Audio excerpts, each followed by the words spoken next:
I'm very upset. I am concerned. As a die easy, not a die hard, a die easy Knicks fan, I am very concerned about these reports that they are engaged with talks with the Utah Jazz to trade for Donovan Mitchell. They signed Brunson and R.J. Barrett. That makes sense to me as a backcourt. Brunson and Donovan Mitchell does not make sense to me as a backcourt. They didn't draft anybody in the first round. Why? Because they got draft assets so they could bring in a star. This isn't the star. This isn't it. You've got Scott Perry's number in your phone. You've got Worldwide Wes's number in your phone. I need you. I'm begging you to use your phone to make sure this does not happen, because I think this is a bad idea for the Knicks. One of the coldest nicknames I ever created was Worldwide Wes. So cold. Shout out to Knicks brass. I got a chance to run into Scott Perry and Coach Tibbs recently. And as we have these kind of conversations, and I was just at the Summer League sitting front row with my good friend Tom Gores, who owns the Pistons, you remind me that I appreciate the opportunity to do this show because we never have to say sources, because I am the source. You know what I'm saying? I'm like, wait a minute, I am the source. You know what I'm saying? Shout to Dave Mays and my guy Benzino. With that being said, let me just tell you this. I might have Donovan Mitchell's number in my phone too. And Brunson may be named after me. So I know a little bit about this topic. Now to come a little closer. If you're a Knicks fan, you need this to happen. No, disagree. Hard pass. You need this to happen, David. Disagree. Here's why. You're gonna get a star in New York City legitimately that wants to be there in Donovan Mitchell. See, the one thing that has to happen in New York City is you need to have that anchor player that you know is gonna be a perennial all-star. He's gonna be that for you. He's gonna be that 25, 30-point scorer consistently for your team. Think about Coach Tibbs and what he wants to focus on. Since his focus is defense, two miniature guards in the backcourt. They're both 6'2", 6'3". He said miniature. Well, he because said Dartitos. Well, Donovan Mitchell plays like he's 6'5" or 6'6", but he ain't. But he's really like 6'2", and so is Jalen Brunson, right? So Tibbs is gonna have a focus on defense. But you know what he likes for his guards to do? Be ball dominant. See Derrick Rose. He's gonna put the ball in these guys' hands and they're gonna take you home. Now here's the other thing. Are we keeping Julius Randle in this process? Unfortunately. What's wrong? What's wrong? Why you don't like Brunson, Mitchell, and Julius Randle? I'm telling you, Jacoby, and I got a sleeper for you. Look deeper into that bench. Only Hartenstein's my guy. Big year for Hartenstein this year. I can't stand you. I love Hartenstein. He Shout was balling to last year. Emmanuel Jalen quickly. That's my guy. Cam Reddish. I think he's an underserved asset that is gonna do more for the New York Knickerbockers. I ain't mad. Now, what are you giving up is what I ask. RJ what and some if the picks. Knicks, okay, RJ and some picks. Donovan Mitchell, getting back to that, and that's become a storyline with Utah. We knew they were going to go full rebuild with this organization, this basketball team. You look at a guy, Donovan Mitchell, to me, Jay Will, is that people know him but don't know him on a national scale because Utah has not been a team that's won to the level that a lot of people thought they should have won. I wonder what kind of price tag that he's going to bring if they're going to be serious about this, where he's going to go, and then can he make that jump from being a star to a superstar outside of the NBA realm when it comes to Donovan Mitchell?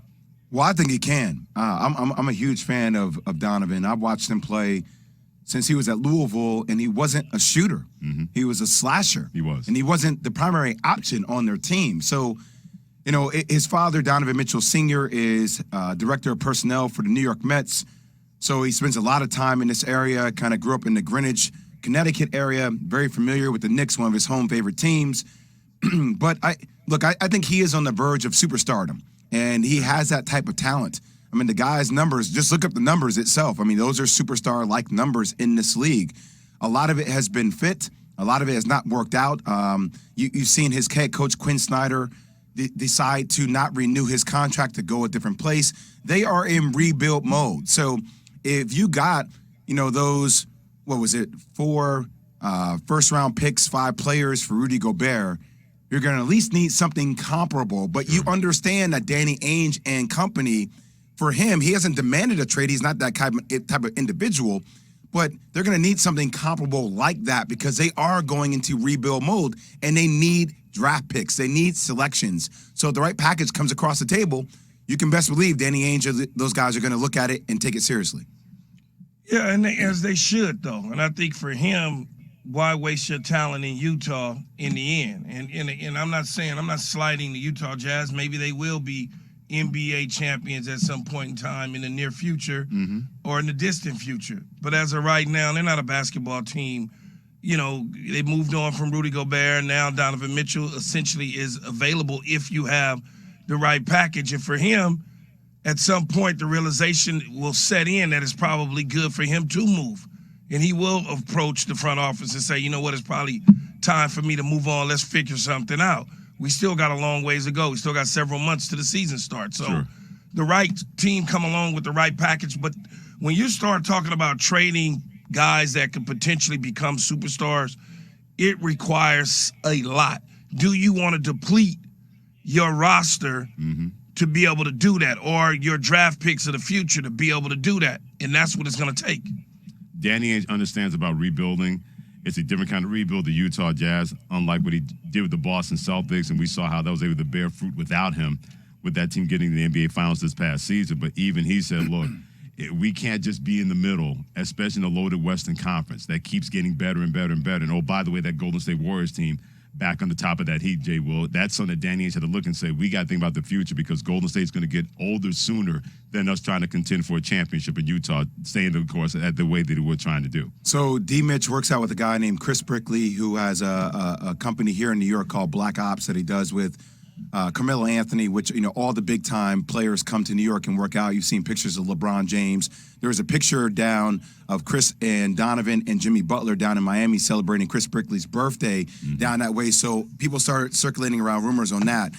And look, the Heat culture is an incredible culture, right, for a guy like Donovan Mitchell to be a part of. So I see that. But Freddie and Key, this comes back to me about this is what New York has been waiting for.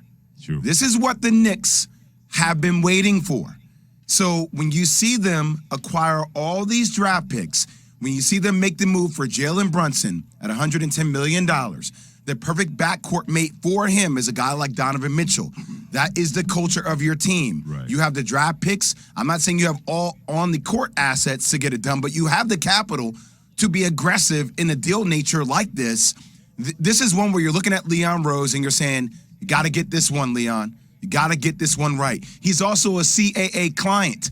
And I went through the list of all the CAA ties in the Knicks organization. We joked around with Clutch Sports and everything with the Lakers, Key. This is the one that the Knicks have to get. Jay, help me out here because, I mean, my brain right now. So let me do my brain. So when you look at it, right,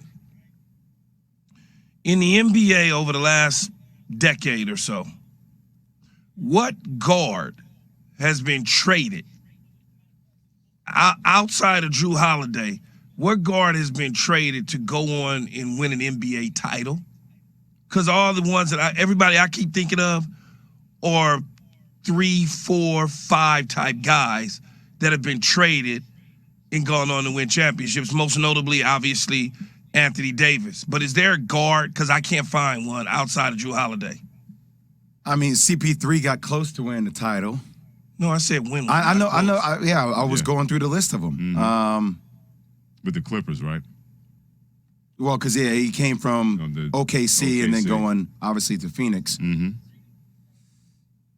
That's a tough one. Yeah, that's a tough one. Like, guards of that size, like 1s and 2s.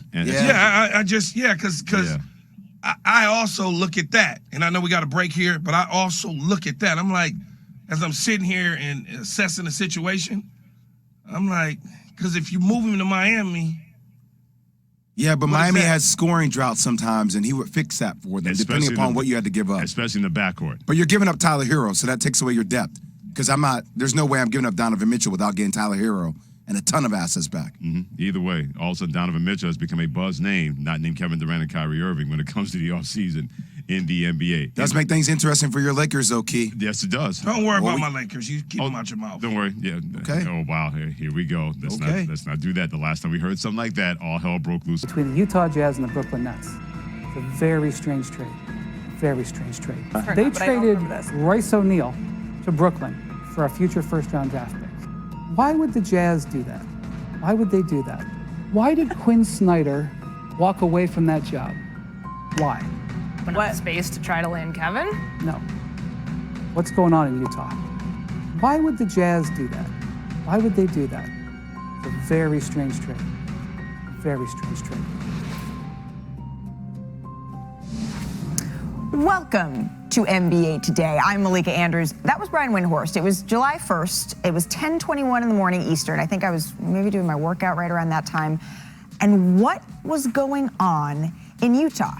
Is that they were starting to make some moves because about 2 hours and 17 minutes later, let's be precise here, senior insider Adrian Wojnarowski, he broke the trade of the offseason so far. Rudy Gobert to the Timberwolves for quite the haul. So the logistical next question surrounding the Jazz was, what is going on with Donovan Mitchell? Well, according to Woj, Utah is now showing a willingness to listen to offers on their star all-star guard. So let's bring in the man who started all of this. It's senior writer Brian Windhorst. And Brian, what is the likelihood here that we could see Donovan Mitchell on the move?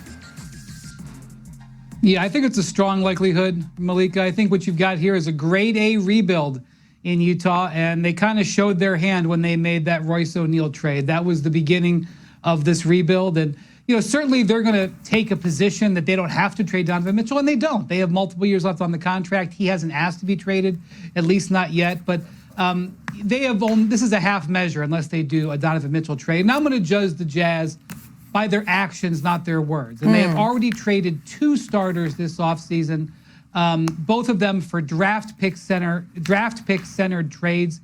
First Royce O'Neal, which showed us what they were going to do, and then Rudy Gobert for 4 future first-round picks with the Minnesota Timberwolves. And so I do expect Donovan Mitchell to be traded in the short to medium-term future, and I expect it to be a draft pick trade, where certainly they're going to have to take players back, but they're going to look for multiple first-round picks.